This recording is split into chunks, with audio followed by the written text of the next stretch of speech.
Imagine trying to design one single piece of clothing and demanding that every person on Earth wear it. No matter how much you stretch it or pin it, a rigid shape is going to leave a lot of people feeling incredibly uncomfortable. Yet, this is exactly how a traditional, standardized curriculum operates. It builds a rigid box of expectations and asks 30 uniquely shaped minds to somehow fit themselves inside. When a child struggles to engage with that curriculum, the system usually labels the student as the problem. But if a garment doesn't fit, we don't blame the body wearing it. We blame the design of the clothing. This is where we apply a framework known as DUP, or Design Universal untuk Pembelajaran. It is the architectural opposite of the factory model.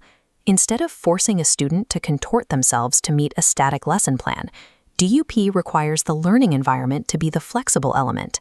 The curriculum stretches, divides, and wraps around the child. By doing this, we completely flip the burden of adaptation. The pressure is no longer on the student to conform. It is on the design of the experience itself. To build that flexible experience, educators have to gather intel before the teaching even begins. This happens through an authentic assessment at the very start of the term. This radar chart visualizes the true purpose of that assessment. It maps out the precise learning styles, personal interests, and readiness levels of the specific children sitting in that room. Once an educator knows exactly who is in the room, they can design how information is delivered. Relying exclusively on verbal storytelling or lectures is going to completely lose the students who process the world differently. To solve this, teachers are turning to generative AI. This split-screen graphic illustrates the difference. Educators can take a standard text lesson and rapidly convert it into custom animated storyboards designed specifically to anchor the attention of visual learners. But high-tech input is only half the equation.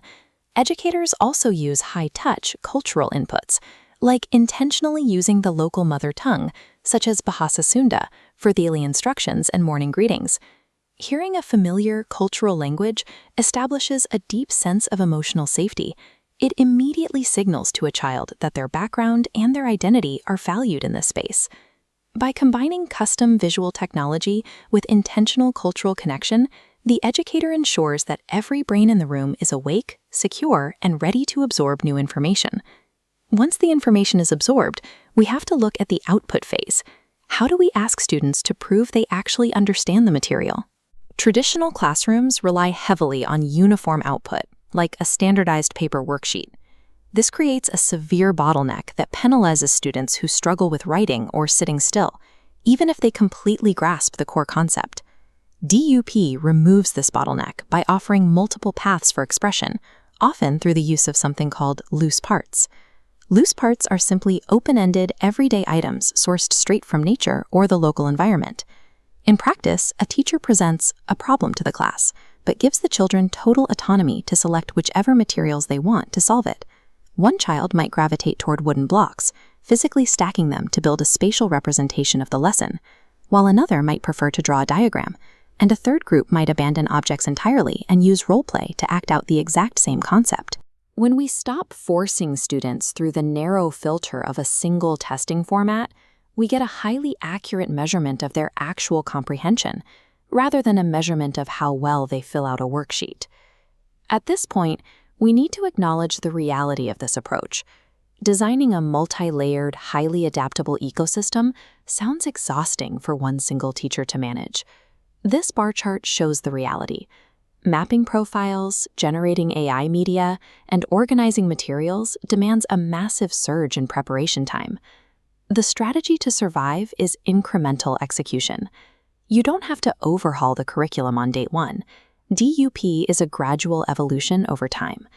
Teachers can reduce their mental load by leaning heavily on those same AI platforms to rapidly brainstorm module ideas and draft differentiated lesson plans. They also lean on their community, specifically by bringing parents directly into the process. Parents contribute by gathering leaves, shells, and wood from their own homes, crowdsourcing the classroom's inventory so the educator isn't sourcing everything alone. When we step back and look at all these moving parts, the assessments, the loose parts, the cultural language, we realize that DUP is an exercise in educational empathy. It operates on a very simple truth. If we spend less energy trying to mold the child to fit the system, we have the energy to design a system that fits the child.